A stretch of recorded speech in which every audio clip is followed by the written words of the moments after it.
Hello प्यारे बच्चों, तो कैसे हो आप सभी का स्वागत है हमारे YouTube चैनल VIPLS क्लासेस पर। तो आज मैं आपको कराऊंगा क्लास 10th मॉडल पेपर 2025, जो कि आपका साइंस क्लास 10th का है। विज्ञान जो कि आपका 70 नंबर का पेपर होगा। और विज्ञान में 3 पार्ट हैं, फिजिक्स, केमिस्ट्री और बायोलॉजी, जिसमें से आज मैंने फिजिक्स का मॉडल पेपर आपके सामने सॉल्व किया है। तो देखें किस प्रकार करते हैं, क्या प्रश्न है, किस प्रकार पेपर में प्रश्न बन सकते हैं।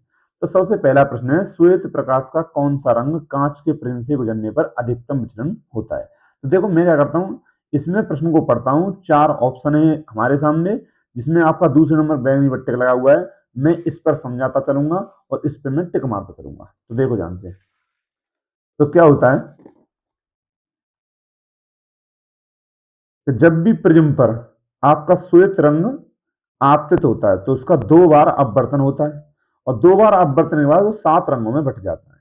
1 2 3 4 5 6 और ये 7। अब इसमें जो सबसे नीचे होता है वो वी होता है, यानी बैंगनी। बैंगनी, फिर आपका VIBGYOR, इस प्रकार 7 रंग आपके होते हैं। अब इसमें पूछा गया है कि प्रिज्म से गुजरने पर अधिकतम विचलन किसका होता है। तो अधिकतम विचलन आप देख पा रहे हैं कि बैंगनी का सर्वाधिक अधिकतम विचलन होता है। तो इस प्रकार इसमें दूसरा ऑप्शन एकदम सही है। दूसरा प्रश्न है आपका, एक विद्युत तार से होकर प्रवाहित धारा दोगुना कर दी जाए तो उत्पन्न ऊष्मा हो जाएगी। तो यहाँ पर धारा और ऊष्मा की बात कही गई है। तो मैं एक ऐसा फॉर्मूला देखूंगा जिसमें आपकी ऊष्मा H और धारा I आए। तो मेरे पास कौन सा फॉर्मूला है, तो वो है आपका H बराबर आई स्क्वायर आर टी। ये फॉर्मूला है मेरे पास, H बराबर आई स्क्वायर आर टी। ठीक है। अब इसमें कहा गया है कि धारा का मान दोगुना कर दिया जाए तो उत्पन्न ऊष्मा क्या होगी। जब मैं धारा का मान दोगुना करता हूं तो उत्पन्न ऊष्मा क्या हो जाएगी। तो मान लो मैंने जो पहले धारा थी वो आई थी, अब मैंने धारा कर दी 2I, इसके ऊपर स्क्वायर और आर टी, तो ये हो जाएगा 2 दूनी 4 आई स्क्वायर आर टी। तो अब जो एच आई है वो पुरानी एच की 4 गुनी आई है, तो इसका जो आंसर होगा वो 4 गुनी होगा। तो इस प्रकार इसमें आपका आधी, 2 गुनी, 4 गुनी, तो 4 गुनी, ये तीसरा ऑप्शन एकदम राइट हो जाएगा। अच्छा, यहाँ पर बच्चों के मन में डाउट बनता है, सर क्या एच निकालने के लिए यही फोन लिया जाएगा। एच निकालने के तो बहुत सारे फोन हैं, एच निकालने के लिए आपने ये क्यों नहीं लिया है, VIT, ये फोन क्यों लिया है। तो देखो बच्चा, इसमें व्यव की बात नहीं कही गई है। आप सोचोगे सर इस फोन में तो आर की बात भी नहीं कही गई है। तो देखो हर बात का हर प्रश्न में कोई ना कोई मतलब अवश्य होता है। तो यहां पर कहा गया है एक विद्युत तार, और विद्युत तार की जब बात करता है तो विद्युत तार का जो प्रतिरोध है वो समान रहता है। तो यहाँ पर विद्युत तार नाम लेते ही इसका जो प्रतिरोध है वो आपका कांस्टेंट इसने बोल दिया है। कांस्टेंट इसने बोल दिया है। तो यहाँ पर विद्युत तार बोल दिया, यानी कि जो चालक तार है उसका प्रतिरोध आर है वो कांस्टेंट है। जब प्रतिरोध बोल दिया तो हम इस फोने को लेंगे जिसमें आई और आर आई, इसमें व्यय का कोई जिक्र नहीं किया गया है। तीसरा प्रश्न है, यदि विद्युत शक्ति P तथा प्रतिरोध R से व्यक्त हो तब विद्युत धारा कितनी हो जाएगी। तो यहां पर हमारे पास आपको विद्युत शक्ति P दी हुई है और आपको प्रतिरोध R दिया गया है और I पूछा हुआ है। यानी अब मैं ऐसा फोना ढूंढूंगा जिनमें ये तीनों आते हैं। तो आपने पढ़ा होगा P बराबर आई स्क्वायर आर, ये होता है आपका P बराबर आई स्क्वायर आर। यहाँ पर P आपकी शक्ति है, I धारा है और R प्रतिरोध है। अब मुझे इसमें पूछा हुआ है धारा I, तो मैं आर को इसके नीचे ले जाता हूं, तो ये हो जाता है आपका पी अपॉन आर बराबर आई स्क्वायर। अब मैं इस स्क्वायर को इसके ऊपर इधर ले जाऊंगा, लेफ्ट साइड में ले जाऊंगा इसे। अगर इसका पक्षांतर करूंगा मैं स्क्वायर का, तो स्क्वायर का पक्षांतर हो जाएगा वर्गमूल। तो यहाँ पर हो जाएगा आई बराबर अंडर रूट में पी अपॉन आर। तो यहाँ पर आई का मान आया रूट में पी अपॉन आर। अब मैं ऑप्शन चेक करता हूँ, तो पी अपॉन आर एकदम गलत, रूट में पी आर गलत, रूट में आर अपॉन पी गलत, रूट में पी अपॉन आर एकदम सही। तो रूट में पी अपॉन आर एकदम सही हो जाएगा। ठीक है। अच्छा, अगले प्रश्न में चलते हैं, पांचवें प्रश्न पर। पांचवा प्रश्न है, एक लेंस की क्षमता माइनस के 2.5 डायोप्टर है तो लेंस की फोकस दूरी तक प्रकृति बताओ। तो ऐसे प्रश्न आपके पेपर में 1 या 2 नंबर में बनते रहते हैं। तो देखो कैसे करते हैं इन प्रश्नों को, देखो ध्यान से। तो इसमें क्या दे रखा है कि लेंस की क्षमता आपकी माइनस के 2.5 डायोप्टर है। तो हमारी लेंस की क्षमता हम लिख लेते हैं P बराबर माइनस के 2.5 डायोप्टर। लेंस की क्षमता को हमेशा डायोप्टर में मात्रक होता है और उसे P से व्यक्त करते हैं। अब मुझे फोकस दूरी पूछा हुआ है, तो P बराबर एक फोना होता है 1/f, एक फोना होता है 100/f। तो बताओ कौन सा लगाऊं। तो मैं ऑप्शन देखूंगा, ऑप्शन किसमें है सर, सेंटीमीटर में, तो मैं लगाऊंगा 100/f। तो P बराबर 100/f, ये फोन लगेगा। अब P कितना है सर, तो P मेरे पास है माइनस के 2.5 बराबर 100/F, ये हो जाएगा। ठीक है सर, F मुझे निकालनी है तो मैं F को इधर ले जाऊंगा, तो F बराबर हो जाएगा 100 माइनस के 2.5, पॉइंट से 0 हटेगी, 25 से कटेगा 4 बार और 40, यानी फाइनली आंसर आ जाएगा माइनस के 40 सेंटीमीटर। लेकिन इसमें फोकस दूरी नहीं पूछी है, फोकस दूरी तो पूछी है, लेकिन इसमें ये भी पूछा है कि वो लेंस कौन सा है। तो यहाँ पर आपका देखेंगे माइनस की फोकस दूरी आई है, तो माइनस की फोकस दूरी है तो कौन सा लेंस होगा, वो अवतल लेंस। तो अवतल लेंस आपका हो जाएगा। तो अब देखते हैं 40 सेंटीमीटर अवतल लेंस किस ऑप्शन में। तो पहला ऑप्शन है 40 सेंटीमीटर अवतल लेंस, तो यही पहला ऑप्शन एकदम राइट हो जाएगा। पहले ही ऑप्शन में 40 सेंटीमीटर अवतल, दूसरे में 40 सेंटीमीटर उत्तल नहीं होगा, एकदम गलत है क्योंकि उत्तल लेंस नहीं है, माइनस की फोकस दूरी अवतल। यहाँ पर ये अवतल एकदम सही होता है, लेकिन ये 4 सेंटीमीटर इस वजह से गलत हो गया और ये भी गलत हो गया। यहाँ पर पहला ऑप्शन एकदम सही है। अगला प्रश्न है धारावाही वृत्ताकार कुंडली में फेरों की संख्या n गुना बढ़ाने पर चुंबकीय क्षेत्र कितना होगा। तो सबसे पहले आप समझेंगे धारावाही वृत्ताकार कुंडली होती क्या है। जैसे मान लो कि ये आपके सामने एक तार है, धारावाही तार, ये धारावाही चालक तार है, इसमें धारा प्रवाहित हो रही है आई। अब अगर इस तार को, अब मान लो पेन तार है, अब इस तार को मैं पकड़ के यूं मोड़ दूं, यानी इस तार को मैं वृत्ताकार मार्ग में ऐसे इस प्रकार में मोड़ दूं, तो ये आपकी बन जाती है, इसमें धारा प्रवाहित हो रही है आई, ये बन जाएगी धारावाही वृत्ताकार कुंडली। अच्छा, अब इसमें बोला गया है कि एन गुना बढ़ाने पर, यानी कि अगर फेरों की संख्या एन गुना बढ़ा दें। अब फेरों की संख्या कैसे बढ़ा सकते हैं, यानी कि तुम इस कोने को पकड़ो, इस कोने को पकड़ो और दोनों को एक दूसरे के ऊपर चढ़ाते हुए एक फेरा और लगा दो। यानी मैं इसी क्या करता हूं, ये यूं करके इस प्रकार मैं कर देता हूं, इस प्रकार हो जाएगी। तो इसमें मैंने 2 फेरे कर दिए, आप और इसे तान दो तो ये ऊपर होके ये इस प्रकार आ जाएगी, तो इसमें 3 फेरे हो गए। तो यदि मैं फेरों की संख्या बढ़ा दूं, तो फेरों की संख्या बढ़ा दूं तो चुंबकीय क्षेत्र क्या होगा। तो देखो चुंबकीय क्षेत्र जो बी होता है वो डायरेक्टली प्रोपोर्शनल होता है, यानी अनुक्रमणपाती होता है फेरों की संख्या एन की। तो इस प्रकार अगर एन फेरों की संख्या बढ़ेगी तो बी भी बढ़ेगा उतना ही। तो यहाँ पर बोला गया है यदि फेरों की संख्या एन गुना बढ़ा दी जाए, तो एन गुना बढ़ता है तो एकदम सही है, तो चुंबकीय क्षेत्र भी एन गुना ही बढ़ेगा। एन गुना घटता है तो बिल्कुल गलत, एन स्क्वायर गुना बढ़ता है बिल्कुल गलत, अपरिवर्तित रहता है कोई बदलाव नहीं आता, तो ये भी गलत है। तो धारावाही वृत्ताकार कुंडली की बात करें, उसमें अगर फेरों की संख्या एन गुना करता है तो चुंबकीय क्षेत्र भी एन गुना हो जाएगा। अच्छा, अगले प्रश्न में चलते हैं। अगला प्रश्न है निकट दृष्टि दोष के निवारण के लिए कौन सा लेंस यूज करते हैं। तो निकट दृष्टि दोष के लिए हम करते हैं उत्तल लेंस, अवतल लेंस, अवतल दर्पण, उत्तल दर्पण। तो सबसे पहली बात तो है निकट दृष्टि दोष और दूर दृष्टि दोष के लिए दर्पण तो हम करते नहीं है, तो ये दोनों तो वैसे ही गलत हो जाएंगे। अब कौन सा सर, उत्तल लेंस और अवतल लेंस, तो निकट दृष्टि दोष के लिए लगाते हैं हम अवतल लेंस। अब बच्चे यहाँ पर कंफ्यूजन जरूर करते हैं वो कि सर उत्तल लेंस होगा कि अवतल लेंस। तो मैं इसके लिए आपको एक समाधान कर देता हूं कि आप एक ट्रिक याद रखेंगे, DUNA।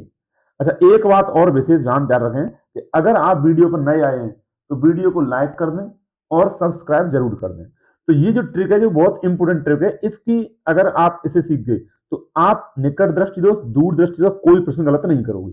तो डी का मतलब होता है यहाँ पर दूर दृष्टि दोष, और यू से बनेगा उत्तल। क्या समझे, जब कभी भी दूर दृष्टि दोष होगा तो वहां आप यूज करेंगे उत्तल लेंस का। एन से हो गया निकट, और ए से हो गया अवतल। तो जब कभी भी दूर दृष्टि दोष होगा तो वहां उत्तल लेंस लाएंगे, और निकट दृष्टि दोष होगा वहां अवतल लेंस लाएंगे। अब आ जाओ, क्या है निकट दृष्टि दोष, तो निकट दृष्टि दोष एन और इसके आगे क्या लिखा है ए, यानी अवतल, तो निकट दृष्टि दोष में अवतल लेंस आपका लग जाएगा। अगला जो आपका प्रश्न है आपके सामने, अगला प्रश्न है 6 हो गए हमारे, 7वां है 20 सेंटीमीटर फोकस दूरी के उत्तल दर्पण के सामने 20 सेंटीमीटर दूरी पर स्थित वस्तु का प्रतिबिंब कहां बनेगा। यानी यहां पर आपका फोकस दूरी दी गई है, वस्तु की दूरी दी गई है, आपको प्रतिबिंब की दूरी पूछी गई है, वी पूछी गई है। तो देखो कैसे निकाल, तो 7वां प्रश्न दिया गया आपका 20 सेंटीमीटर फोकस दूरी के उत्तल दर्पण, तो उत्तल दर्पण की फोकस दूरी 20 सेंटीमीटर, तो मैं इसे लिख लेता हूं एफ बराबर 20 सेंटीमीटर। तो उत्तल दर्पण के तो प्लस में आएगी, ये बात ध्यान रखेंगे आप, के सामने 20 सेंटीमीटर की दूरी पर स्थित वस्तु, तो वस्तु की दूरी है 20 सेंटीमीटर, तो वस्तु की दूरी को हम यू से व्यक्त करते हैं और ये हो जाएगी माइनस के 20 सेंटीमीटर। अब मुझसे पूछा क्या गया है, प्रतिबिंब की दूरी बताओ क्या है, प्रतिबिंब बनेगा क्या, वो क्या है, तो हमें इसमें वी निकालनी है। और मैं बता चुका हूं जब भी आपको वी निकालना हो तो डायरेक्ट आप वी निकालने का फॉर्मूला यूज करेंगे, U F upon you minus F. ये दर्पणों के लिए डायरेक्ट फॉर्मूला आपका वी निकालने का। जब कभी भी दर्पण हो तो आप ये फॉर्मूला आएंगे डायरेक्ट आपको वी निकालने का। तो देखो किस प्रकार करते हैं इस फॉर्मूले में, तो u का मान है -20 इंटू एफ का मान है 20, नीचे u का मान -20 और ये माइनस का चिन्ह यहाँ पहले से ही और 20, तो ऊपर हो गया माइनस के 400, नीचे हो गया माइनस के 40, माइनस से माइनस कट गया, 0 से 0, 4 से 10 बार। तो फाइनली जो प्रतिबिंब की दूरी v बराबर आ गई वो आ गई 10 सेंटीमीटर। क्या इस 10 सेंटीमीटर से हमें आंसर मिल जाएगा? तो देखते हैं। तो इसने हमें प्रश्न घुमा दिया, क्या कहा है? 10 सेंटीमीटर दर्पण के पीछे, 10 सेंटीमीटर दूरी पर दर्पण के सामने, अनंत पर इनमें से कोई नहीं। तो तीसरा और ये चौथा ऑप्शन है वो तो एकदम सरासर गलत होंगे। अब इनमें से कोई दो, इन दो में से कोई एक ऑप्शन है, 10 सेंटीमीटर दर्पण के पीछे और 10 सेंटीमीटर दर्पण के सामने। अब यहाँ पर आपका दिमाग जो है वो काम करना चाहिए, क्योंकि आपने क्लास में पढ़ा होगा कि उत्तल दर्पण में एक ही कंडीशन है प्रतिबिंब बनाने की, और उस कंडीशन में जो प्रतिबिंब होता है वो बनता कहाँ है? तो देखो, उत्तल दर्पण इस प्रकार का होता है कि उसमें अंदर साइड में पॉलिश होती है। ठीक है सर, इसका ये है आपका ध्रुव, ये है आपका फोकस और ये है प्रकाशित केंद्र, सॉरी वक्रता केंद्र सी। अब इसमें वस्तु रखी जाती है दर्पण के सामने इधर साइड में, क्योंकि उधर तो पॉलिश हो रही है तो उधर तो हम वस्तु रखेंगे नहीं। तो इधर आपका ये परावर्तक पृष्ठ है, तो यहाँ पर आपकी वस्तु इसके सामने रखी जाएगी। अब जो इसका प्रतिबिंब बनता है वो बनता है ध्रुव और फोकस के बीच में। यहाँ पर हर कंडीशन में उत्तल दर्पण की बात हो तो हमेशा आपका जो प्रतिबिंब बनेगा वो ध्रुव और फोकस के बीच ही बनेगा। अब उत्तल दर्पण की बात कर रहा है तो यहीं पर बनेगा ध्रुव और फोकस बीच में। कहां बनेगा? 10 सेंटीमीटर दूरी पर। अब ये जो हिस्सा है इधर साइड, ये दर्पण के पीछे का हिस्सा है, मतलब अगर जिधर पॉलिश हो रही हो उधर साइड अगर आपका प्रतिबिंब बनता है तो हम उसे पीछे बोलते हैं, दर्पण के पीछे। तो यहाँ पर आपका पहला ऑप्शन एकदम राइट हो जाएगा, 10 सेंटीमीटर दर्पण के पीछे, 10 सेंटीमीटर दूरी पर दर्पण के सामने, ये गलत हो जाएगा। अब चलते हैं 8वें प्रश्न पर। 8वां प्रश्न बड़ा ही इमेजिंग, एक तरह से कहें बहुत बढ़िया प्रश्न है। बच्चों ने इसे बहुत गलत किया, थोड़ा दिमाग जो लगा गए हैं वो इस प्रश्न को सही कर गए हैं। तो लेंस की क्षमता का मात्रक बताइए। तो मीटर लेंस की क्षमता बिल्कुल गलत है, लेंस की क्षमता का मात्रक मीटर नहीं है। फोकस दूरी का मात्रक है मीटर, फोकस दूरी का मात्रक है सेंटीमीटर, फोकस दूरी का मात्रक है आपका डायोप्टर इनवर्स, लेकिन जो क्षमता का मात्रक है वो है मीटर इनवर्स। तो इसमें तीसरा ऑप्शन एकदम सही होगा। क्या सर इसे बता सकते हैं कैसे होगा? तो बिल्कुल बताएंगे हम आपके लिए। तो यहाँ पर जो क्षमता का फॉर्मूला होता है वो होता है P बराबर 1/f। तो आपने पढ़ा होगा ये फॉर्मूला लगाते हैं जब फोकस दूरी मीटर में हो। तो यहाँ पर फोकस दूरी मीटर में दी रखी है, तो जब हम मात्रा निकालते हैं तो वो हमेशा फॉर्मूले से निकालते हैं। तो P बराबर 1/ फोकस दूरी मीटर में है, इस वजह से अगर मैं इस मीटर को ऊपर ले आऊं तो ये हो जाएगा मीटर इनवर्स। तो एक तो फॉर्मूला आपका मात्रक, सॉरी एक मात्रक तो आपका क्षमता का मीटर इनवर्स आता है। अगर मैं इसको यूं लिखूं P बराबर 100/f, तो यहाँ पर ये फोकस दूरी आपकी सेंटीमीटर में। तो अगर इस फॉर्मूले से अगर मैं क्षमता का मात्रा निकालूं तो 100 यानी संख्या का कोई मात्रक नहीं होता है, नीचे फोकस दूरी सेंटीमीटर में। जब इस सेंटीमीटर को ऊपर ले जाता हूं तो ये हो जाता है सेंटीमीटर इनवर्स। तो एक मात्रक आया सेंटीमीटर इनवर्स, एक मात्रक आया मीटर इनवर्स। ये दोनों ही मात्रक किसके हैं? ये क्षमता के हैं। लेकिन यदि आपसे क्षमता का SI मात्रक पूछे, SI यानी जो पूरे विश्व में प्रसिद्ध मात्रक होते हैं उन्हें SI मात्रक कहते हैं। अब इसका जो SI मात्रक होता है वो होता है डायोप्टर, और इसे व्यक्त करते हैं हम D से। अब बच्चों ने छूटते ही क्या किया है, ये चौथा ऑप्शन एकदम सही कर दिया, डायोप्टर। लेकिन इसके ऊपर जो लगा इनवर्स नहीं देखा, डायोप्टर इनवर्स है, ये आपका फोकस दूरी का है। कैसे है सर? तो अगर मैं इस फॉर्मूले को देखूं, अगर मैं इस फॉर्मूले को देखूं P बराबर 1/f, और यहां से मैं F को लिखूं इधर, P को लिखूं यहाँ पर, क्रॉस मल्टीप्लाई के थ्रू F बराबर 1/p हो जाएगा। और 1/p का क्या है? डायोप्टर। तो यहां से क्या हो जाएगा? Dioptre inverse. तो ये डायोप्टर इनवर्स फोकस का आया। तो ये भी आप ध्यान रखेंगे, फोकस दूरी के 3 मात्रक हैं, एक आपका मीटर है, एक आपका सेंटीमीटर है और एक आपका डायोप्टर इनवर्स है। इसी प्रकार क्षमता के भी 3 मात्रक हैं, मीटर इनवर्स, सेंटीमीटर इनवर्स और एक डायोप्टर। ठीक है ना? तो डायोप्टर, जो डायोप्टर है वो ऐसा ही मात्रक है क्षमता का। आगे बढ़ते हैं अगले प्रश्न पर। अगला आपका प्रश्न है चुंबकीय बल की, सॉरी यहाँ पर लेंस की क्षमता ये हुई है, चुंबकीय बल की दिशा ज्ञात करने का नियम। तो चुंबकीय बल की दिशा जो ज्ञात करते हैं वो किस नियम से करते हैं? तो देखो मैं बताता हूं आपको। आपके जो चुंबकीय विद्युत धारा का जो चुंबकीय प्रभाव फिजिक्स का चौथा चैप्टर है, विद्युत धारा का चुंबकीय प्रभाव जो आपका फिजिक्स का चौथा चैप्टर है, उसमें आपके 3-4 नियम है, वो मैं एक साथ बता देता हूं। एक है आपका दाएं हाथ की हथेली का नियम, हाथ की हथेली का नियम। एक तो ये आपका हथेली का नियम, एक ये है।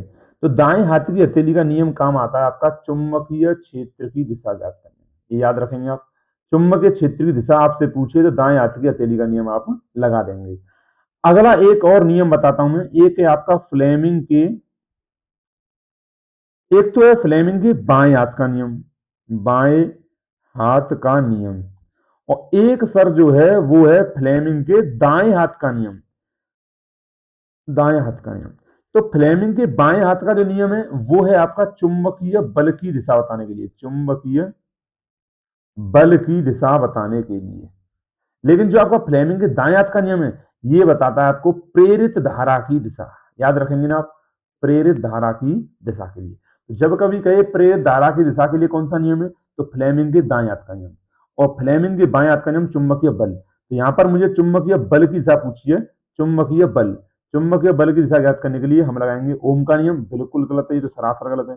दाएं हाथ की हथेली का, तो दाएं हाथ की हथेली का चुंबकीय क्षेत्र दिशा के लिए फ्लेमिंग के बाएं हाथ का एकदम सही हो जाएगा, फ्लेमिंग के बाएं हाथ का नियम। फ्लेमिंग के दाएं हाथ का बिल्कुल गलत होगा, फ्लेमिंग के दाएं हाथ का नियम जो होता है वो होता है आपका प्रेरित धारा की दिशा बताने के लिए, आप याद रखेंगे बिल्कुल। अब चलते हैं अगले प्रश्न में, लास्ट 10वां प्रश्न है जो मैंने इसमें बहुविकल्पी प्रश्न 10 लिए हैं। एक यूनिट किसके बराबर है, तो एक यूनिट जो होता है वो, पहले तो यूनिट आप समझें क्या होता है, तो यूनिट आप यूं समझें, यूनिट आपका ऊर्जा का ही मात्रक है। ये आपके लिए एक प्रश्न और मिल गया, क्या प्रश्न मिल गया, पेपर में आपसे ये भी पूछ सकता है कि यूनिट किसका मात्रक है, तो यूनिट ऊर्जा का ही मात्रक है। क्या सर जूल ऊर्जा का मात्रक नहीं है, तो जूल भी है ऊर्जा का मात्रक, यूनिट भी है ऊर्जा का मात्रक, यूनिट भी है और जूल भी है, दोनों ही ऊर्जा के मात्रक है, लेकिन यूनिट आपका बड़ा मात्रक है, बड़ा मात्रक। अब सर कितना बड़ा है जूल से, तो एक जो यूनिट होता है, यू से भी लिखते हैं, एक जो यूनिट होता है वो होता है आपका 3.6 इंटू 10⁶ जूल, इतना बड़ा मात्रक है, यानी 36 लाख जूल। अगर इसे मैं थोड़ा सिंपल करूं तो ये 36 लाख है, यानी 36 लाख जूल बराबर होते हैं एक यूनिट की। तो इसमें से देखेंगे कौन सा ऑप्शन है, 3.6 गुणा 10⁶, एकदम सही ऑप्शन पहला हो जाएगा, आगे जाने की जरूरत नहीं है। यहाँ पर माइनस लगा हुआ है, ये गलत, यहाँ पर भी माइनस लगा हुआ है, ये भी गलत, यहाँ पर आपका 3.6 है लेकिन 10 की पावर 8 है, तो ये भी गलत। तो इस प्रकार हमने 10 बहुकल्पी प्रश्न किए। आगे मैं बढ़ता हूं अगले प्रश्न नंबर 11वें पे। तो 11वां प्रश्न है, किसी 4 ओम प्रतिरोधक में प्रति सेकंड 100 जूल ऊष्मा उत्पन्न हो रही है, तो प्रतिरोधक किस पर विभव। तो देखो इस प्रकार के प्रश्नों को कैसे करते हैं, तो मैं देखता हूं कि पहले मेरे पास क्या दिया हुआ है प्रश्न में, आ जाओ। मेरे पास प्रश्न में दिया हुआ है किसी 4 ओम प्रतिरोध, यानी ओम यानी आर का मान दिया हुआ है मेरे पास, आर का मान है 4 ओम, ठीक है सर लिख लिया। 4 ओम प्रतिरोध में प्रति सेकंड 100 जूल ऊष्मा उत्पन्न हो रही है, तो प्रति सेकंड क्या है, समय, समय, प्रति सेकंड का मतलब हो गया 1 सेकंड, तो टी बराबर हो गया मेरे पास, टी बराबर हो गया 1 सेकंड, और यहां पर बोला 100 जूल ऊष्मा उत्पन्न हो रही है, तो ये जूल ऊष्मा ये है क्या, तो हीट है ये, तो हीट बराबर हो गई 100 जूल। अब मेरे इसमें पूछा गया है प्रतिरोध विभवांतर वी पूछा गया, वी सॉरी, तो विभवांतर वी पूछा गया। अब आपको यहाँ ऐसा फॉर्मूला सोचना पड़ेगा जहां पर आर आए, टी आए और एच आए और वी भी आए, तो क्या है, तो आप सभी जानते हैं एच बराबर V square upon R into T, बड़ा ही सिंपल फॉर्मूला है और फॉर्मूला बेस्ड क्वेश्चन है ये। तो यहाँ पर एच है आपका 100, वी स्क्वायर मुझे निकालना है, आर है 4 और टी का मान है 1, मतलब इससे सिंपल कुछ हो सकता है, 4 का इधर मल्टीप्लाई, तो वी स्क्वायर बराबर ये 400 हो जाएगा, 1 का इसमें गुणा करेंगे तो कोई फर्क नहीं पड़ेगा। अब जब मैं स्क्वायर को उधर ले जाऊंगा तो ये बन जाएगा वर्गमूल 400, और रूट में 400 का मान होता है 20, और 20 वोल्ट आपका इसका आंसर बड़े ही प्यार से आ जाएगा। अच्छा अगले प्रश्न में चलते हैं, ये आपका विद्युत धारा वाले चैप्टर से है, ये आपका पहले ही चैप्टर से है, प्रकाश का परावर्तन और अपवर्तन। तो क्या है, 5 सेंटीमीटर लंबाई की कोई वस्तु 30 सेंटीमीटर वक्रता त्रिज्या के किसी दर्पण के सामने 20 सेंटीमीटर दूरी पर रखी गई है, तो प्रतिबिंब की स्थिति बतानी है, प्रकृति और आकार, सभी पे बात करते हैं, आ जाओ। सबसे पहले प्रश्न को पढ़ते हैं और उसमें से क्या क्या दिया हुआ है नंबर नंबर लिख लेते हैं। तो इसमें मुझे दिया गया है 5 सेंटीमीटर लंबाई कोई वस्तु, यानी वस्तु की मुझे लंबाई दी गई है, आ जाओ कोई बात नहीं आराम से लिखते हैं। जो मुझे वस्तु की जो लंबाई दी गई है, तो वस्तु की लंबाई को किससे व्यक्त करते हैं, वस्तु की लंबाई को, तो वस्तु की लंबाई को सर व्यक्त करते हैं एच ओ से, तो वो दी गई है 5 सेंटीमीटर। अब मैं इसे प्लस में लूं या माइनस में, तो हमेशा ध्यान रखें वस्तु हमेशा मुख्य अक्ष के ऊपर रखी जाती है, और जो वस्तु मुख्य अक्ष के ऊपर हो, जो चीज हम मुख्य अक्ष के ऊपर नापें तो वो हमेशा लेंगे प्लस में, तो ये प्लस में आ जाएगी। प्लस माइनस का आप यहाँ पर प्लस और माइनस का विशेष ध्यान रखें, विशेष। अन्यथा अगर आप ये यहाँ पर चिन्हों का अगर ध्यान नहीं रखेंगे तो आपका प्रश्न अच्छा खासा गलत होगा, बड़ी बढ़िया तरीके से गलत होगा। एग्जामिनर रखे काटेगा आपका, रखे रखे नंबर काटेगा। तो इसलिए आप चिन्हों का विशेष ध्यान रखें। तो यहाँ पर एच ओ 5 सेंटीमीटर हो गया। अब यहाँ पर बोला है कोई वस्तु 30 सेंटीमीटर वक्रता त्रिज्या, तो यहाँ पर जो वक्रता त्रिज्या दी गई है मुझे आर बराबर दी गई है 30 सेंटीमीटर। अब जैसे ही वक्रता त्रिज्या दिखे आप तुरंत उसमें से फोकस दूरी निकाल लो। अब फोकस दूरी होती है आपकी आर बट्टे 2, तो आर बराबर 30 और बट्टे 2, 2 से कट गया, ये एफ बराबर आ गया 15 सेंटीमीटर। लेकिन अभी बात पूरी नहीं हुई, चिन्ह विशेष है। ये फोकस दूरी है किसमें, प्लस में कि माइनस में? सॉरी, तो यहां पर आपका जो दर्पण दिया है वो यहां पर दिया गया है अवतल दर्पण, यहां पर लिखा नहीं गया है, तो इसलिए मैं लिख देता हूं। तो यहां पर इस प्रश्न में आपका अवतल दर्पण दिया गया है और अवतल दर्पण की फोकस दूरी जो है माइनस की होती है, तो यहां पर फोकस दूरी आपकी माइनस की आ जाएगी। अच्छा, और इस प्रश्न में क्या बोला गया है, तो दर्पण के सामने 20 सेंटीमीटर दूरी पर रखी गई है, क्या रखी गई है, कोई वस्तु। ये बोला गया कोई वस्तु 30 सेंटीमीटर वक्रता त्रिज्या के किसी अवतल दर्पण के सामने 20 सेंटीमीटर दूरी पर रखी गई है। तो आपके पास जो वस्तु की दूरी है, आपके पास, मैं इधर कर देता हूं उसे, आपके पास जो वस्तु की दूरी है वो है माइनस के 20 सेंटीमीटर। अब मुझे पूछा गया है वी, मुझे पूछा गया है आई, दो चीज पूछी गई है, एच आई यानी जो प्रतिबिंब बने उसका आकार, और दूसरा प्रतिबिंब की स्थिति, और एक पूछा गया है प्रतिबिंब की प्रकृति, उसे मैं बाद में बात करूंगा। तो पहले वी निकाल लेते हैं। तो वी डायरेक्ट निकालने का दर्पणों में फॉर्मूला होता है, मैं बता चुका हूं, यू एफ बट्टे यू माइनस एफ। इस फॉर्मूले को लगाकर आप वी डायरेक्ट निकाल सकते हैं। तो वी बराबर यू है -20, एफ है आपका -15, ठीक है सर, लग लिया। यू है -20, ये माइनस ये फॉर्मूले का है, एफ -15 है, ठीक है सर, हो गया। ऊपर माइनस माइनस हो गया प्लस, v बराबर ऊपर माइनस माइनस प्लस हो गया, और 15 दूनी 30, तो ये हो गया 300 बट्टे नीचे -20 माइनस माइनस प्लस के 15। आपको एक एक स्टेप में करा रहा हूं इसलिए कि आप समझ सकें। तो 20 में से 15 कहेंगे तो 5 बचेगा, लेकिन 20 का चिन्ह जो माइनस का है वो बड़ा है, तो यहाँ माइनस के 5 बच जाएगा। अब यदि आप 5 से काटोगे तो 6 बार कट जाएगा, तो फाइनली जो हमारा v है वो आ जाएगा माइनस के 60 सेंटीमीटर। तो v आ गया माइनस के 60 सेंटीमीटर। अब जो मेरे पास v मिल गया, u है, और मेरे पास और क्या है, मेरे पास आपका एच ओ है, तो मैं एच आई निकाल लूंगा। सर कैसे, तो एक फॉर्मूला होता है H I upon H O बराबर v अपॉन यू। क्या ये सही है? तो होता क्या है कि जो दर्पणों में होता है माइनस के v अपॉन यू, लेकिन लेंस में होता है v अपॉन यू। तो यहाँ पर v अपॉन यू और सभी के मान रख दो। तो मैं इसे आपका कर देता हूँ, इधर आ जाओ, इधर आ जाओ, यहाँ आ जाओ, नीचे कर देते हैं आराम से, कोई दिक्कत नहीं। तो यहाँ पर आपका H I upon H O बराबर माइनस के v अपॉन यू। तो एच आई है आपका निकालना है, एच ओ आपका 5 है, माइनस के v है माइनस के 60, और u है आपका माइनस के 20। तो ऊपर ये नीचे माइनस कट गया, 20 से 60 कटेगा आपका 3 बार, और 5 का मैं 3 में करूंगा क्रॉस मल्टीप्लाई, तो ये हो जाएगा एच आई बराबर माइनस के 15 सेंटीमीटर। तो जो आपका प्रतिबिंब है उसकी स्थिति -60 है, लेकिन उसका आकार माइनस के 15 है। अब बात आती है प्रकृति लिखने की, तो प्रकृति लिखते हैं इसकी। प्रकृति कहने का मतलब है जो प्रतिबिंब बना हुआ है वो कैसा है, वस्तु से बड़ा है, छोटा है, वास्तविक है, उल्टा है, कैसा है। तो देखो कैसे है, यदि आपका जो प्रतिबिंब आया है उसका चिन्ह माइनस का है, उसका अगर ये चिन्ह है, ये अगर माइनस का है, ये माइनस का है, तो ध्यान रखें प्रतिबिंब हमेशा वास्तविक होगा। दर्पणों में, मैं किस में बात कर रहा हूं, हर में नहीं, मैं लेंस की बात नहीं कर रहा हूं, मैं दर्पणों की बात कर रहा हूं। दर्पणों में यदि ये v का जो माइनस का चिन्ह है वो माइनस का आता है तो प्रतिबिंब वास्तविक होगा, और यदि v का चिन्ह प्लस का आता है तो आप समझ लें चिन्ह अगर प्लस का आएगा तो प्रतिबिंब आभासी होगा। क्या कह रहा हूं मैं, दोबारा सुन लें इस बात को। दर्पणों में प्रतिबिंब की दूरी यानी v का चिन्ह माइनस का आता है तो वो आपका प्रतिबिंब वास्तविक होगा, और यदि चिन्ह प्लस का आता है दर्पणों में तो वो आभासी होगा। यहाँ पर वास्तविक प्रतिबिंब बनेगा। अब यहाँ पर प्रकृति लिखता हूं, तो प्रकृति हम किसकी लिख रहे हैं, प्रतिबिंब की। तो प्रतिबिंब कैसा है, वास्तविक उल्टा।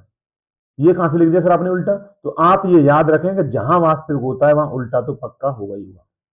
अब मैं बात करता हूं वस्तु से बड़ा या छोटा, तो ये कैसा, ये वस्तु से बड़ा, ये मुझे कैसे पता चला, अब ये भी नहीं पता चलेगा तो क्या पता चलेगा। यहाँ पर आपका शुरू में दिया हुआ है कि जो प्रतिबिंब की लंबाई 5 है, वस्तु की लंबाई 15 है। ये माइनस तो इस वजह से आया है कि आप माइनस का टेंशन ना लें कि सर माइनस की वैल्यू छोटी होगी। माइनस इसलिए आया है कि ये जो मुख्य अक्ष था, मुख्य अक्ष के ऊपर रखा है वस्तु, इसलिए उसकी जो दूरी मैंने ऊपर नापी तो प्लस में। अब यहाँ पर जो प्रतिबिंब की दूरी आई है माइनस के 15 आई है, तो इसका मतलब ये है कि 15 जो आया है प्रतिबिंब की लंबाई वो मुख्य अक्ष के नीचे नपेगी, इसका मतलब ये।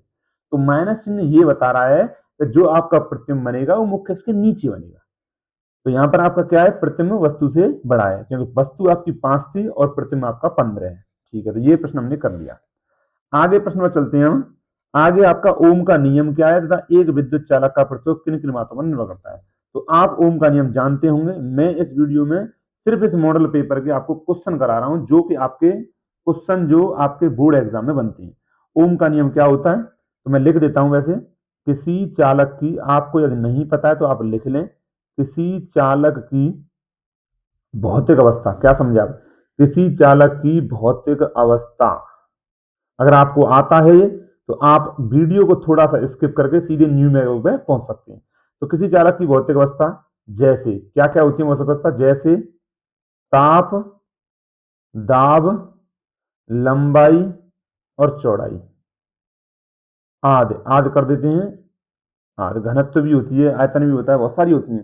तो किसी चालक की भौतिक अवस्था जैसे ताप, दाब, लंबाई, चौड़ाई आदि में कोई परिवर्तन न किया जाए, कोई परिवर्तन न किया जाए, न किया जाए तो चालक के सिरों पर विभवांतर, तो चालक के सिरों पर विभवांतर, तो चालक के सिरों पर विभवांतर उसमें बहने वाली, उसमें बहने वाली धारा के अनुक्रमानुपाती होगा, धारा के अनुक्रमानुपाती होगा। क्या समझे, अनुक्रमानुपाती होगा, ये है बात। यानी जॉर्ज साइमन ओम ने, जो ये ओम का नियम है, ये साइंटिस्ट है ओम, इनका पूरा नाम है जॉर्ज जॉर्ज साइमन ओम, साइमन ओम, ये इनका पूरा नाम है। तो इनने क्या बताया था कि किसी चालक में आप यदि विभव बढ़ाते हो तो उसमें धारा भी बढ़ेगी। यानी V और I के बीच में जो संबंध है वो अनुक्रमानुपाती का है। अनुक्रमानुपाती का मतलब है कि दोनों ये भाई भाई हैं। यानी आपकी अगर मान लो विभव बढ़ा दिया मैंने तो धारा भी बढ़ जाएगी, विभव घटा दिया मैंने तो धारा भी घट जाएगी, दोनों साथ साथ चलते हैं। तो ये ओम ने बताया था, ये आपका ओम का नियम है। अब इसमें आगे पूछा गया है कि चालक का प्रतिरोध किन किन मात्रा में निर्भर करता है। तो चालक का प्रतिरोध आप जानते होंगे, प्रतिरोध को व्यक्त करते हैं हम R से। अगर मैं इसे अगर आगे सॉल्व करूं तो इसे अनुक्रमानुपाती चिन्ह को हटाऊं तो यहाँ R आता है आपका V बराबर I, और इस अनुक्रमानुपाती चिन्ह हटाऊंगा तो यहाँ एक कांस्टेंट आएगा R, और ये R है ना, यही R आपका क्या है, प्रतिरोध है आपका, प्रतिरोध। हाँ, अब इसमें पूछा गया है प्रतिरोध किन किन बातों पर निर्भर करता है। देखें अगले पेज पर। अच्छा, अगर वीडियो में नए आए हैं तो वीडियो को प्लीज सब्सक्राइब कर दें। तो इसमें बोला गया प्रतिरोध किन किन बातों में निर्भर करता है, तो देखते हैं। तो प्रतिरोध में आपका 4 बातों पर निर्भर करता है, प्रतिरोध 4 बातों पर निर्भर करता है, 4 बातों पर, 4 बातों पर निर्भर करता है। किन किन पर, तो नंबर 1 है चालक तार की लंबाई पर, चालक तार की लंबाई पर कैसे करता है, तो तार की लंबाई जो होती है वो प्रतिरोध के अनुक्रमानुपाती होती है।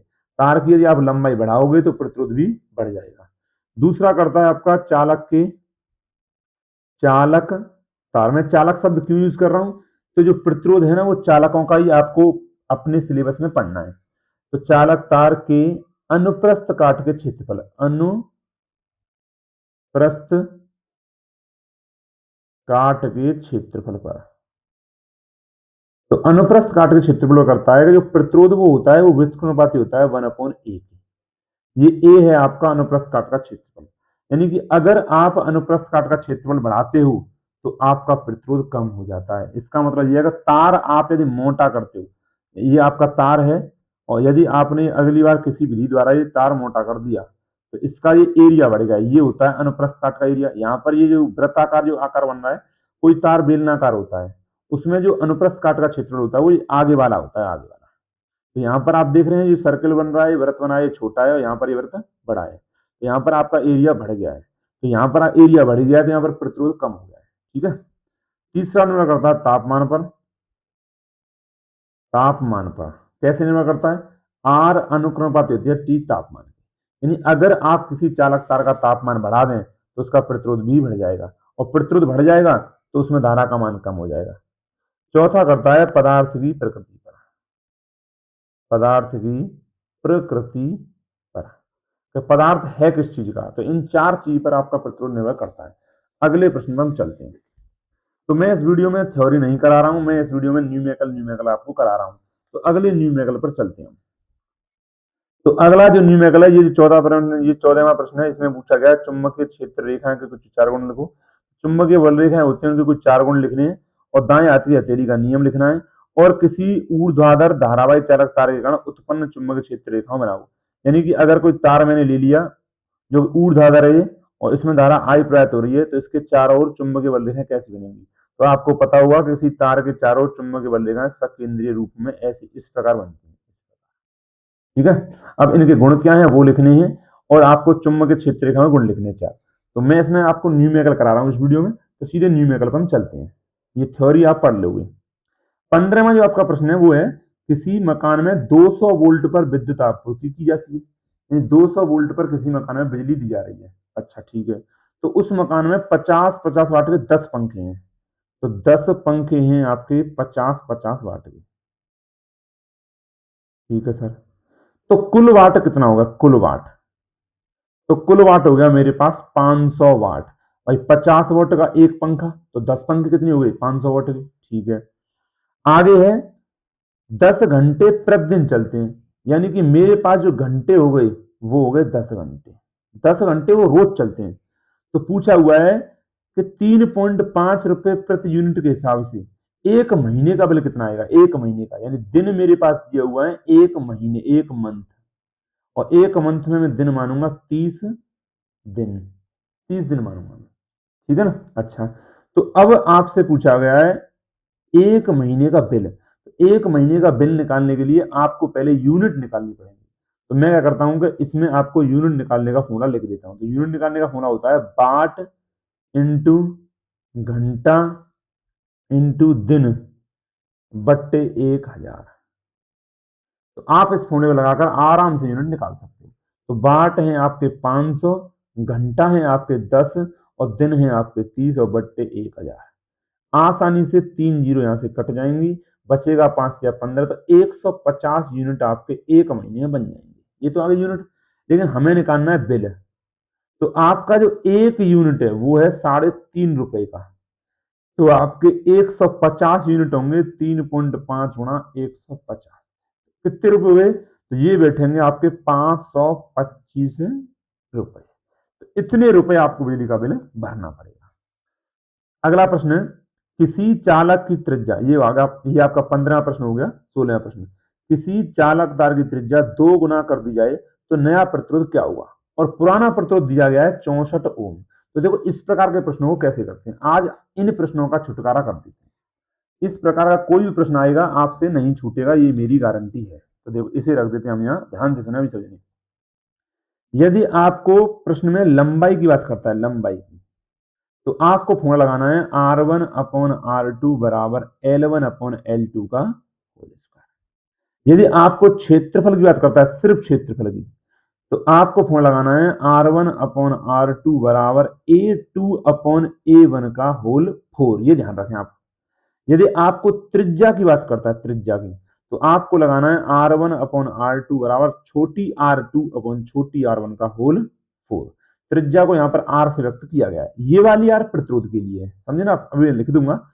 अब आपसे बात करता है व्यास की, कि व्यास को 2 गुना कर दिया, 3 गुना कर दिया, तो प्रतिरोध बताओ। तो R1 अपॉन R2 बराबर D2 अपॉन D1 की घात 4। और यदि बात करता है वो लंबाई और क्षेत्रफल की मिक्स करके, लंबाई और क्षेत्रफल मिक्स करके, तो आप लाएंगे R1 अपॉन R2 बराबर L1 upon L2 into A2 upon A1। ये वाला फॉर्मूला आप लगाएंगे। ठीक है। तो जब लंबाई की बात करेगा तो ये लगाएंगे, क्षेत्रफल की लगाएंगे, ये त्रिज्या, व्यास और लंबाई और क्षेत्रफल। अब यहाँ पर जो R1 है वो है पुराना प्रतिरोध। पुराना प्रतिरोध मतलब जो भी कुछ यहां पर 1 लिखा है 1 वो सब पुराना है और जो 2 है वो नया है, नया। जैसे कि R2 हो गया नया प्रतिरोध। प्रतिरोध जैसे कि आपकी L1 यानी पुरानी लंबाई, L2 यानी नई लंबाई, A2 पुराना, A1 मतलब पुराना क्षेत्रफल, A2 नया क्षेत्रफल, R1 पुरानी त्रिज्या, R2 नई त्रिज्या, D1 पुराना व्यास, D2 नया व्यास। तो अब मैं प्रश्न को पढ़ता हूं। अब आ जाओ बेटा, कुछ नहीं है इसमें प्रश्न, टेंशन मत लो। तो किसी चालक त्रिज्या, सबसे पहले त्रिज्या की बात कर रहा है तो मैंने ये पकड़ लिया। यहाँ पर त्रिज्या के लिए ये फॉर्मूला आपका लग जाएगा, तो मैं यहाँ इसे लिख लेता हूँ फॉर्मूले को। तो यहाँ पर R1 अपॉन R2 बराबर R2 अपॉन R1 का होल 4। अब इसमें बोला है त्रिज्या को 2 गुना कर दिया है हमने। तो पहले त्रिज्या कुछ थी, तो पहले की त्रिज्या जो R1 है, पहले की त्रिज्या R1 वो मैंने R मान ली है। अब इसने क्या किया, जो नई त्रिज्या है वो पहले की दुगनी कर दी है, तो 2R हो गई आपकी R2। और इसमें बोला गया है कि पुराना प्रतिरोध 64 ओम है, पुराना प्रतिरोध 64 ओम है। तो यहाँ पर पुराना यानी R1 ये 64 है, पूछा आपसे R2 है। अब बताओ कौन इसमें से नहीं निकाल पाएगा, कैलकुलेशन है और कुछ नहीं है। तो R1 आपका 64, R2 मुझे निकालना है, R2 छोटी R2 का मान 2R बट्टे R1 का मान R की पावर 4, R से R कटेगा। तो यहाँ आ गया 64 बट्टे R2 और ये हो गया 2 की पावर 4, कितना हो गया ये सर, ये हो गया आपका 16, 2 दूनी 4 दूनी 8 दूनी 16 और बट्टे 1। क्रॉस अगर मल्टीप्लाई करने से पहले हम क्या करेंगे, 16 को 64 से 4 बार काट दें। अब कर दो क्रॉस मल्टीप्लाई, तो R2 का यहाँ जो 1 बचा है उससे होगा तो ये तो R2 आ जाएगा और ये 4 1 4 ओम आ जाएगा।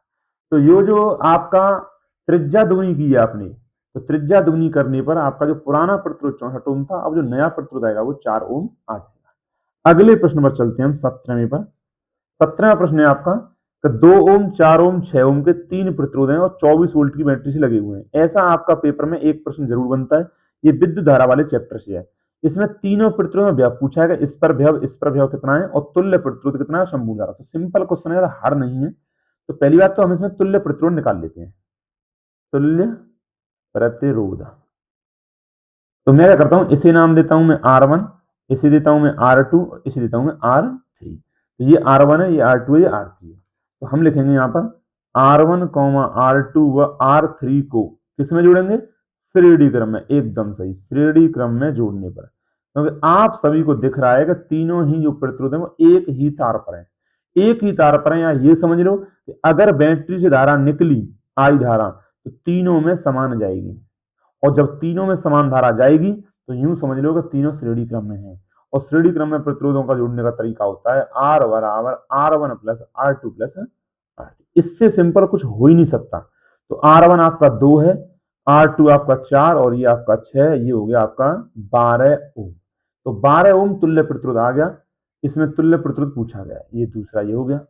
अब पूछा गया संपूर्ण धारा, यानी पूरे परिपथ में बैटरी से धारा निकल रही है कितनी है। तो अगर आपसे संपूर्ण धारा पूछता है तो I बराबर ओम के नियम से होगा V अपॉन R, ओम के नियम से। ये मैंने लिख दिया ओम के नियम से, ठीक है सर। अब I बराबर, जब मैं I में ना इसकी निकाल रहा ना इसकी ना इसकी, मैं निकाल रहा हूं पूरे परिपथ की I। तो पूरे परिपथ की जब I निकालेगा तो पूरे परिपथ का ही हमें व्यव लेना है 24 वोल्ट, और पूरे परिपथ का कुल प्रतिरोध कितना आया था 12 ओम, 12 ओम। तो 12 से कटेगा 2 एम्पियर। तो धारा बैटरी दे रही है 2 एम्पियर। अब 2 एम्पियर की धारा इसमें भी जाएगी, इसमें भी जाएगी, इसमें भी जाएगी, क्योंकि तीनों श्रेणी क्रम में है। अब मैं निकालता हूं तीनों पर व्यव, देखो ध्यान से। तो यहां पर इसमें है तीनों प्रतिरोधों पर व्यव। तो श्रेणी क्रम में एक बात जान लें आप, श्रेणी क्रम में एक बात ये आप गांठ बांध लें, श्रेणी क्रम में प्रतिरोध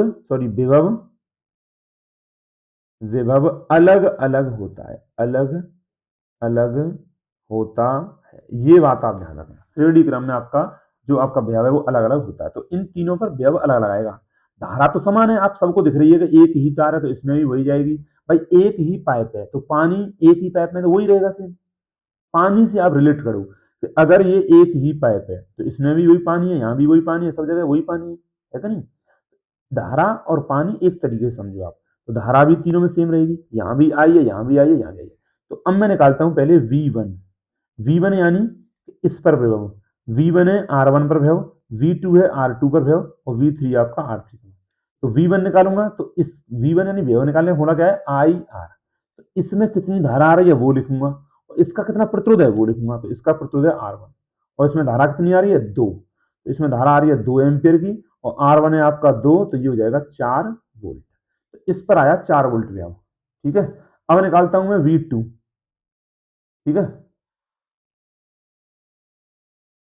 V2, तो V2 तो बराबर IR2, ये हो जाएगा।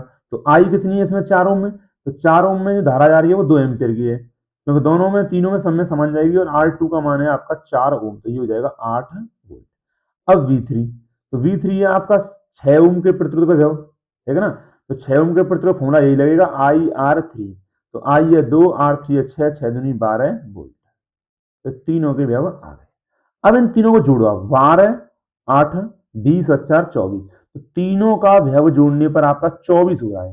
तो आप इसे चेक कर सकते हो सही है या गलत है। तो आप बैटरी का विभव देखें, तो बैटरी का विभव आपका क्या है 24 वोल्ट।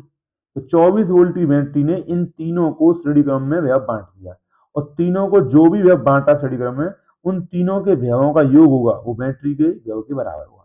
अगर ऐसा होता है तो आपका प्रश्न एकदम सही है। ठीक है, अगले प्रश्न पर चलते हैं। अगला प्रश्न है फ्लेमिंग के दाएं हाथ का नियम चित्र सहित लिखो। तो ये आपका मैं क्या कह रहा हूँ, फ्लेमिंग के बाएं हाथ का नियम और दाएं हाथ का नियम ये आप रट लो, पेपर में आपका आएगा ही आएगा।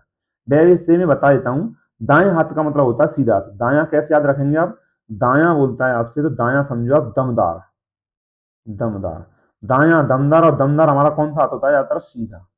कोई अगर लेफ्टी है तो उसके लिए मैं माफी चाहूंगा, पर एक ट्रिक है ये। तो दायां मतलब दमदार और दमदार होता है आपका सीधा। तो ये सीधे हाथ का नियम है और सीधा हाथ कौन सा होता है जिससे हम लिखते हैं। तो ये आपका सीधा हाथ है, मान लो ये आपका सीधा हाथ है। अब इसमें फ्लेमिंग के दाएं हाथ का नियम क्या होता है कि हम क्या करते हैं कि अंगूठा अंगूठे के पास वाली दोनों उंगलियों को इस प्रकार फैलाते हैं, इस प्रकार। तो इसमें क्या है कि अंगूठा इन तीनों के लंबवत है, यानी ये तीनों ही आपस में लंबवत है इस प्रकार। आप कैसे भी देखें, ये इसके लंबवत है, ये इसके लंबवत है, ये आपस में एक दूसरे के लंबवत है। अब क्या बताया था कि ये जो अंगूठा है वो बताता है चालक पर लगने वाले बल की दिशा, उसके पास वाली उंगली बताती है चुंबकीय क्षेत्र दिशा। अब जो ये वाली उंगली है ये बताती तो धारा है, लेकिन फ्लेमिंग के दाएं हाथ के नियम में यही तो मैंने, ये बताती है प्रेरित धारा की दिशा। तो इसलिए फ्लेमिंग के दाएं हाथ का नियम बन जाता है प्रेरित धारा की दिशा बताने के लिए। दोबारा सुने, ये अंगूठा बताएगा आपका चालक पर लगने वाले बल की दिशा, उसके पास वाली उंगली बताएगी आपकी चुंबकीय क्षेत्र दिशा और उसके पास वाली उंगली बताएगी प्रेरित धारा की दिशा। यानी ये धारा के लिए है, ये चुंबकीय क्षेत्र के लिए है, ये चुंबकीय बल के लिए है। लेकिन फ्लेमिंग के दाएं हाथ के नियम में ये वाली उंगली मेन है, क्योंकि इन दोनों उंगलियों का हमें पता रहता है और ये बताती है किसकी है प्रेरित धारा की। ये आप ध्यान रखें कि फ्लेमिंग के दाएं हाथ का नियम प्रेरित धारा की दिशा बताने के लिए, प्रेरित धारा के लिए ये आप ये याद रखेंगे। ठीक है, अब यहां पर इसमें ये तो हो गया आपका। अब अगला प्रश्न है 19वां। तो गोलीय दर्पण कितने होते हैं, गोलीय दर्पण आपको दो होते हैं, उत्तल दर्पण अवतल दर्पण। इनके नाम लिखो, परिभाषा लिखो। गोलीय दर्पण में वक्रता केंद्र मुख्य अक्ष की परिभाषा ये भी लिख देंगे आप। उत्तल लेंस किसी स्थिति को दोगुना। अब यहाँ पर एक न्यूमेरिकल दिया गया है, इस न्यूमेरिकल करते हैं हम, चलो चलते हैं अगले पेपर में ले जाता हूं आपको।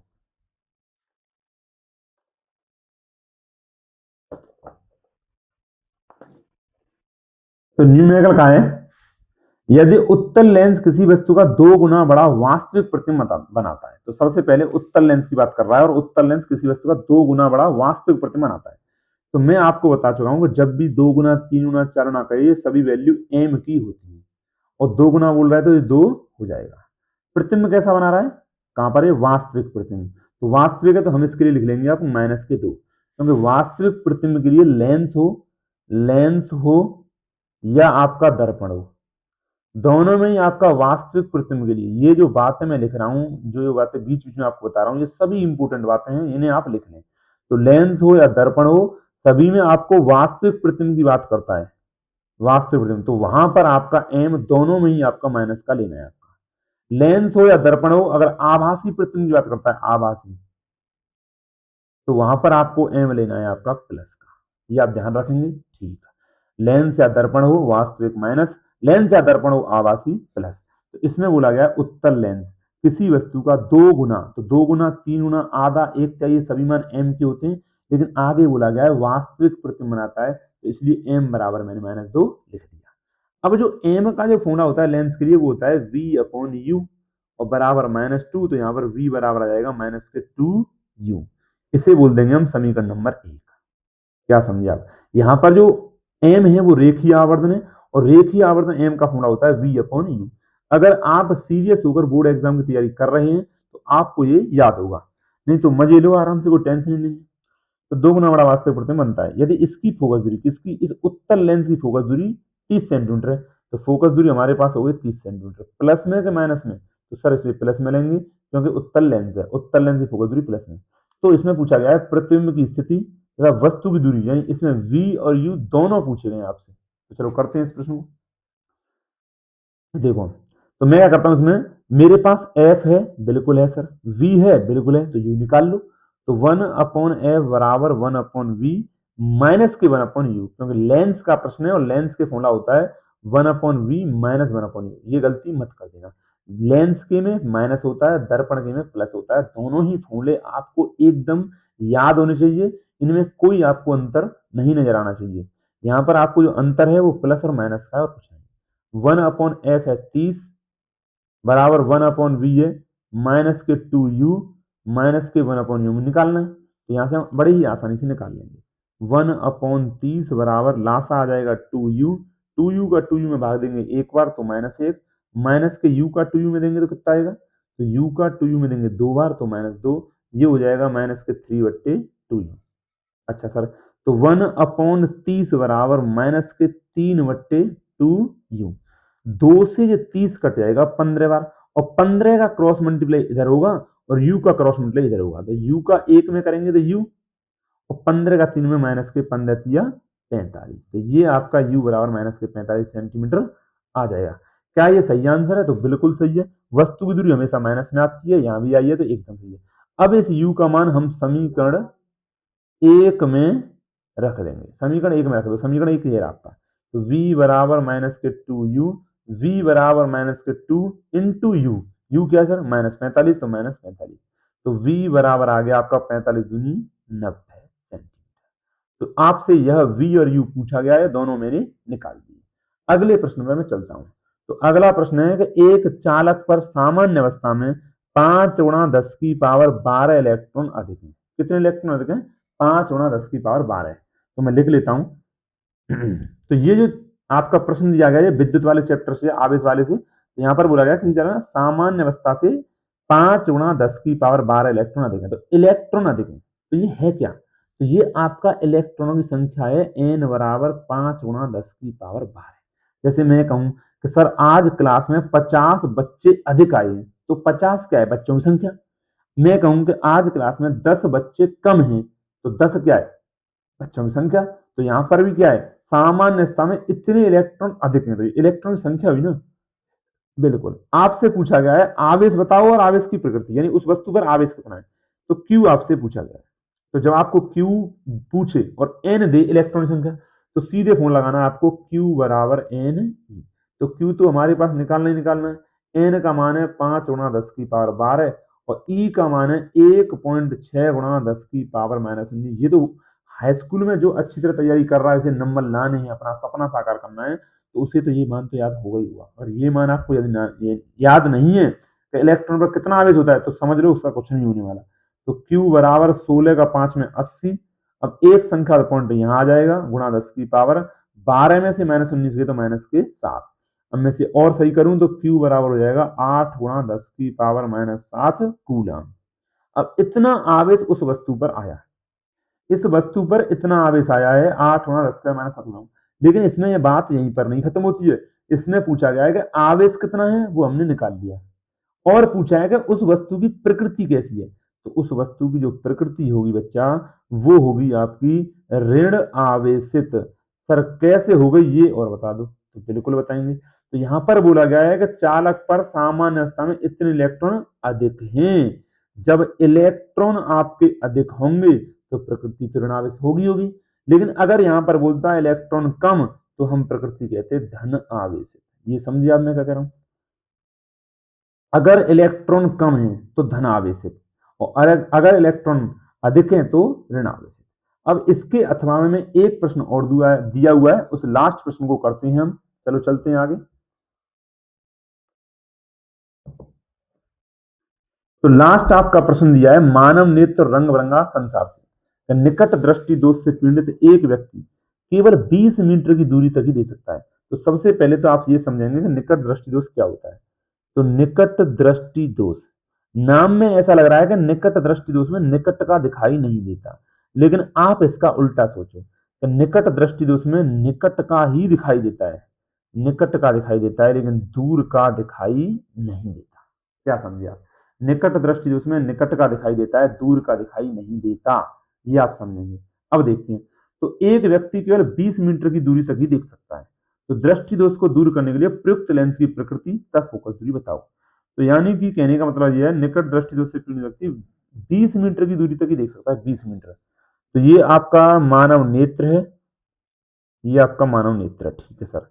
अब इससे 20 मीटर दूरी लगभग यहाँ कहीं मैंने मान ली, यहां तक ये देख सकता है, यहां तक ये देख सकता है, और इससे आगे कुछ भी आए इसे कुछ दिखाई नहीं देता है। तो हमें करना क्या है, मैं इसको नीचे बनाता हूँ थोड़ा बढ़िया तरीके से। ये हमारी मानव नेत्र आंख है, ये हमारा मुख्य अक्ष मान लिया है, इसके सामने 20 मीटर दूरी पर ये वस्तु रख लिया, यहीं तक देख पाता है। निकट का इसका एरिया इतना ही है, इतना ही ये देख पाता है, इसके आगे कुछ नहीं देख पाता है। अब ये पूछ रहा है कि दृष्टि दोष को दूर करने के लिए प्रयुक्त लेंस की प्रकृति तथा फोकस भी बताओ।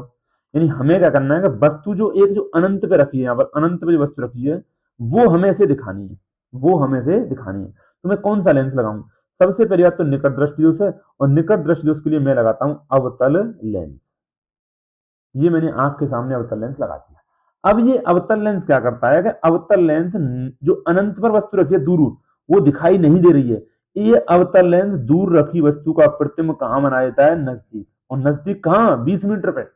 सर 20 मीटर पे ही क्यों बनाएगा? क्योंकि भाई साहब 20 मीटर तक ही वो देख सकता है, तो हम 20 मीटर पे ही क्यों ना बना दें? भाई वस्तु जो अनंत पे है उस वस्तु को तो हम यहाँ ला नहीं सकते 20 मीटर पे। भाई मेरे पास कोई दूर वस्तु है, वो मुझे नहीं दिखाई दे रही, और चश्मे के लिए मेरे पास पैसे नहीं है, तो मुझे उस वस्तु के नजदीक जाना पड़ेगा उसे देखने के लिए।